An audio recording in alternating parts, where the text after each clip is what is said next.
তো বন্ধুরা এই মুহূর্তে কিন্তু ট্রান্সফার মার্কেট অন ফায়ার, যেখানে আসন্ন মরশুমের জন্য ট্রান্সফার মার্কেটে কিন্তু রীতিমতন ঝড় তুলে দিয়েছে কলকাতার তিন প্রধান।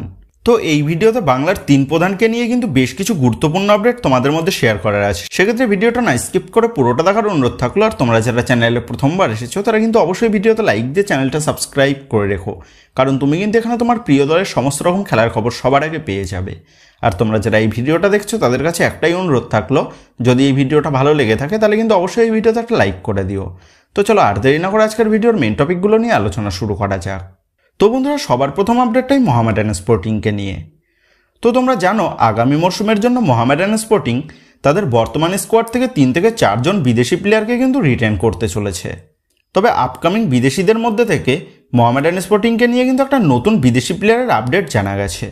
তো এই মুহূর্তে মোহামেডান স্পোর্টিংকে নিয়ে যে লেটেস্ট আপডেটটা বেরিয়ে এসেছে সেটা হচ্ছে মোহামেডান স্পোর্টিং আসন্ন মরশুমের জন্য ঘানা থেকে একজন বিদেশি ডিফেন্ডার কিন্তু সই করাতে চলেছে, এবং সেই বিদেশি প্লেয়ারটা কিন্তু ঘানার জাতীয় দলের হয়েও খেলেছে। তবে সেই বিদেশি প্লেয়ারটা কে তার এক্সাক্ট নামটা কিন্তু এখনও পর্যন্ত জানা যায়নি। তবে আশা করা যাচ্ছে আগামী কয়েকদিনের মধ্যে সেই বিদেশি প্লেয়ারের নামটাও কিন্তু জানা যাবে। এর পাশাপাশি ব্রাজিলিয়ান উইঙ্গার ফ্রাঙ্কাও কিন্তু চূড়ান্ত হওয়ার পথে রয়েছে মোহামেডান স্পোর্টিংয়ে, এবং এর পাশাপাশি আরও একজন ভারতীয় গোলরক্ষকও কিন্তু চূড়ান্ত করে নিয়েছে মোহামেডান স্পোর্টিং। আর সেই গোলকিপারটা হলো 21 বছর বয়সী ভারতীয় গোলকিপার নিখিল দেকা। 8 লাখ টাকা মার্কেট ভ্যালুর এই নিখিল গত মরশুমে খেলছিল আই লিগের ক্লাব ইন্টারকাশি দলের হয়ে। ইন্টারকাশি দলের হয়ে মেনলি সাবস্টিটিউট হিসাবেই কিন্তু ইউজ হয়েছিল এই নিখিল দেকা। তো মোহামেডান স্পোর্টিং তাদের দলের ভারতীয় গোলরক্ষক লালবিয়াকলোকা জাংতের সাথে আর চুক্তি বৃদ্ধি করছে না, আর সেই কারণে এই জাংতের রিপ্লেসমেন্ট হিসাবে নিখিলকে মাল্টি ইয়ার ডিলে চূড়ান্ত করতে চলেছে কিন্তু মোহামেডান স্পোর্টিং। তো মোহামেডান স্পোর্টিং যে আসন্ন আইএসএল এর জন্য একটা সেরা দল গঠন করতে চলেছে সেটা কিন্তু বলাই যায়। সেক্ষেত্রে এখন এটাই দেখার বিষয় হবে আসন্ন আইএসএলে নিজেদেরকে কতটা মেলে ধরতে পারে ব্ল্যাক প্যান্থার্সরা। তো মোহামেডান স্পোর্টিং দলের সমস্ত লেটেস্ট আপডেটগুলো সবার আগে পেতে কিন্তু অবশ্যই তোমরা আমাদের এই চ্যানেলটাকে সাবস্ক্রাইব করে পাশে থাকা বেল আইকনটা প্রেস করে দিও। তো যাই হোক, আবার নেক্সট আপডেটগুলো বেরিয়ে আসছে ইস্ট বেঙ্গলকে নিয়ে।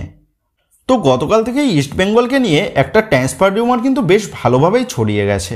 তো গতকাল রাতেই কেরালা ব্লাস্টার এফসির সাথে সমস্ত সম্পর্ক ছিন্ন করে দিয়ে কেরালা ব্লাস্টার এফসিকে গুড বাই জানিয়ে দিয়েছে কেরালা ব্লাস্টার এফসি দলের বিদেশি স্ট্রাইকার ডিমিত্রিয়াস ডায়ামান্টাকোস। তো ডিমিত্রিয়াস যে কেরালা ব্লাস্টার এফসি দলে আর স্টে করবে না সেটা কিন্তু তোমাদেরকে আগেই জানিয়েছিলাম। আর এই ডিমিত্রিয়াসকে দলে ফেরানোর জন্য প্রবলভাবে আগ্রহী ছিল কিন্তু লাল হলুদ ম্যানেজমেন্ট। তো গতকাল কেরালা ব্লাস্টার এফসিকে গুড বাই জানানোর পর থেকেই ডিমিত্রিয়াসের ইস্টবেঙ্গলে আসার কিন্তু খবরটা চারিদিকে ছড়িয়ে পড়েছে। এমনকি ইস্টবেঙ্গলের বেশ কিছু ফ্যান পেজ থেকেও দাবি করছে যে ইস্টবেঙ্গল দলে চূড়ান্ত হয়ে গেছে ডিমিত্রিয়াস ডায়ামান্টাকোস।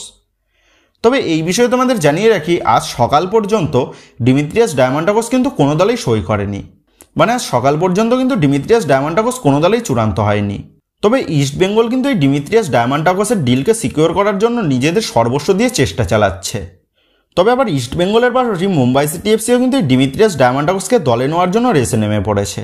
সেক্ষেত্রে ডিমিত্রিয়াসকে দলে নেওয়ার জন্য মুম্বাই সিটি এফসি এবং ইস্টবেঙ্গলের মধ্যে যে একটা ভালো ফাইট আমরা দেখতে পেতে চলেছি সেটা কিন্তু বলাই যায়। তবে ডিমিত্রিয়াস যদি মনে করে কেরালা ব্লাস্টার এফসির মতন বড় একটা ফ্যান ক্লাব ছেড়ে সে আর এক বিশাল সমর্থকযুক্ত ক্লাবে সই করবে, তাহলে কিন্তু ডিমিত্রিয়াস ইস্টবেঙ্গলে চূড়ান্ত হয়ে যাবে। আর যদি ডিমিত্রিয়াস টাকার দিকেই বেশি ঝুঁকে থাকে তাহলে কিন্তু ডিমিত্রিয়াসকে দলে নেওয়ার জন্য মুম্বাই সিটি এফসির থেকে বেশি টাকা অফার করতে হবে ইস্টবেঙ্গলকে।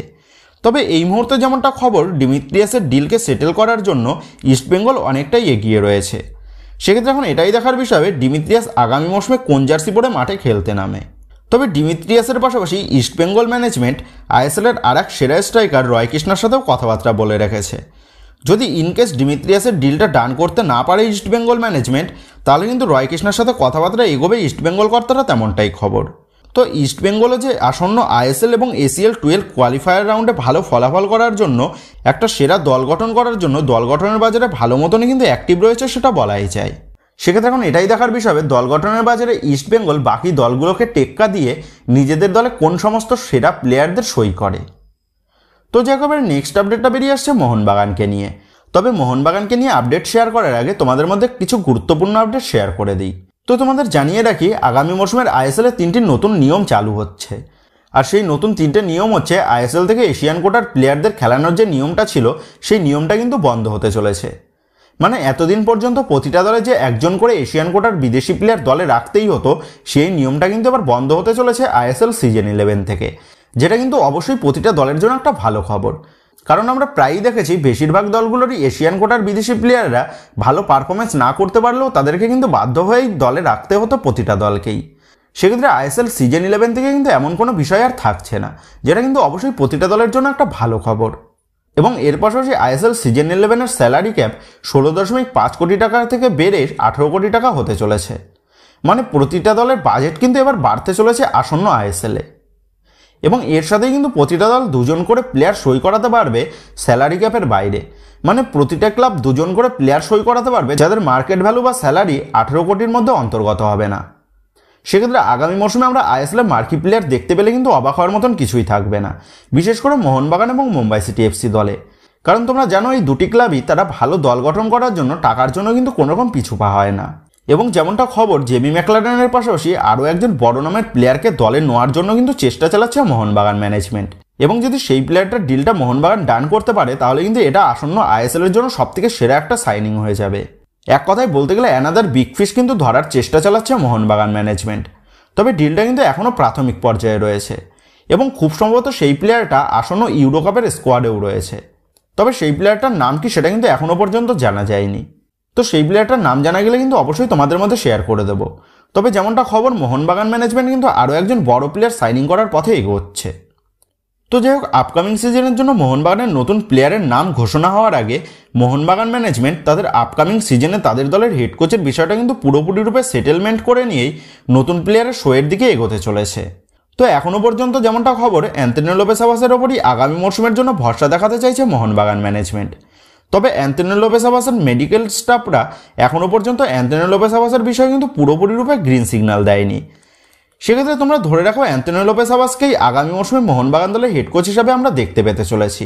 তবে ইনকেস যদি শেষ পর্যন্ত মোহনবাগান ম্যানেজমেন্ট তাদের এই প্ল্যানকে চেঞ্জ করতে বাধ্য হয় ডিউ টু অ্যান্থনি লোপেস আভাসের হেলথ কন্ডিশনের দিকে নজর রেখে, তাহলে কিন্তু মোহনবাগান দলের নতুন কোচ আসতে পারে। সেক্ষেত্রে এখন এটাই দেখার বিষয় হবে আগামী মৌসুমে মোহনবাগান দলের হেড কোচের হট সিটে কে বসেন। তো যাই হোক, এর পাশাপাশি মোহনবাগানকে নিয়ে আরও একটা বিদেশি প্লেয়ারের রিউমার কিন্তু জানা যাচ্ছে। আর সেই বিদেশি প্লেয়ারটা হচ্ছে বাংলাদেশের ক্লাব বসুন্ধরা কিংস দলের স্টার বিদেশি প্লেয়ার রবিনো। তো ব্রাজিলিয়ান এই আপফ্রন্টের প্লেয়ার রবিনোর বিষয়ে কিন্তু একটা ইনকোয়ারি করেছে মোহনবাগান ম্যানেজমেন্ট, তেমনটাই খবর। তবে বিষয়টা কিন্তু পুরোপুরি প্রাথমিক পর্যায়ে রয়েছে, দুই পক্ষের মধ্যে কিন্তু এখনও কোনোরকম কথাবার্তা এগোয়নি। জাস্ট রবিনোর বিষয়ে একটা ইনকোয়ারি করেছে মোহনবাগান ম্যানেজমেন্ট। সেক্ষেত্রে এই রবিনোর ডিলটা নিয়ে ভবিষ্যতে মোহনবাগান ম্যানেজমেন্ট এগোয় নাকি, সেই দিকেই কিন্তু আমাদের নজর থাকবে। তো যাই হোক, আবার লাস্ট আপডেটটা বেরিয়ে আসছে মোহনবাগান দলের তরুণ প্লেয়ারদের নিয়ে। তো মোহনবাগান দলের এই মৌসুমের সেরা তরুণ প্লেয়ার দীপেন্দুর সাথে কিন্তু মোহনবাগান ম্যানেজমেন্ট 2027 সাল পর্যন্ত একটা লম্বা চুক্তি বৃদ্ধি করে নিয়েছে। এবং এর পাশাপাশি আরও যেমনটা খবর, আরও বেশ কয়েকজন তরুণ প্লেয়ারের সাথে কিন্তু লম্বা চুক্তি বাড়াতে চলেছে মোহনবাগান ম্যানেজমেন্ট, যেটা কিন্তু একটা ভালো খবর হতে চলেছে মোহনবাগান দলের জন্য, সেটা বলাই যায়। কারণ এই মুহূর্তে মোহনবাগানের জুনিয়র স্কোয়াডে যে সমস্ত প্লেয়াররা রয়েছে এবং তারা যেমন পারফরমেন্স করে দেখিয়েছে, তাতে কিন্তু তারাই ভবিষ্যতে মোহনবাগান দলের প্রধান প্লেয়ার হয়ে উঠতে চলেছে, সেটা কিন্তু বলাই যায়। আর এই সমস্ত তরুণ প্লেয়ারদের ঠিকভাবে তৈরি করে নিতে পারলে ভবিষ্যতে কিন্তু মোহনবাগানকে আর অন্য দল থেকে ট্রান্সফার ফি দিয়ে প্লেয়ার কিনতে হবে না, যেটা কিন্তু আখেরে মোহনবাগানের জন্য একটা বড় লাভ, সেটা তোমরা বলতেই পারো।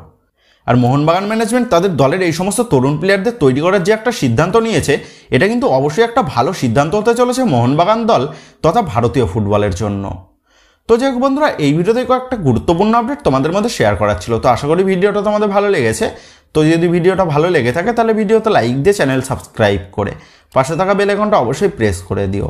আর তোমরা যারা এখনও পর্যন্ত আমাদের সোশ্যাল মিডিয়া পেজের সাথে যুক্ত হওনি, তারা কিন্তু অবশ্যই নিচে ডিসক্রিপশন বক্সের লিঙ্ক থেকে আমাদের সোশ্যাল মিডিয়া পেজের সাথে যুক্ত হয়ে যেও। কারণ এখন কিন্তু সমস্ত লেটেস্ট আপডেটগুলো সবার আগে আমাদের সোশ্যাল মিডিয়া পেজেই পোস্ট করা হয়। আর তোমরা এখন ফেসবুক এবং ইনস্টাগ্রামে গিয়ে তোমরা আমাদের এই চ্যানেলের নাম লিখে সার্চ করলেও তোমরা কিন্তু আমাদের ফেসবুক এবং ইনস্টাগ্রাম পেজটা খুঁজে পেয়ে যাবে। সেক্ষেত্রে তোমার প্রিয় দলের সমস্ত রকম লেটেস্ট আপডেট সবার আগে জানার জন্য এবং আমার সাথে সরাসরি যে কোনো বিষয়ে কথা বলার জন্য তোমরা কিন্তু অবশ্যই মনে করো আমাদের সোশ্যাল মিডিয়া পেজের সাথে যুক্ত হয়ে যেও। তো বন্ধুরা, এই ভিডিওটা এটুকুই ছিল। তো আসি বন্ধুরা, দেখা হচ্ছে পরের ভিডিওতে।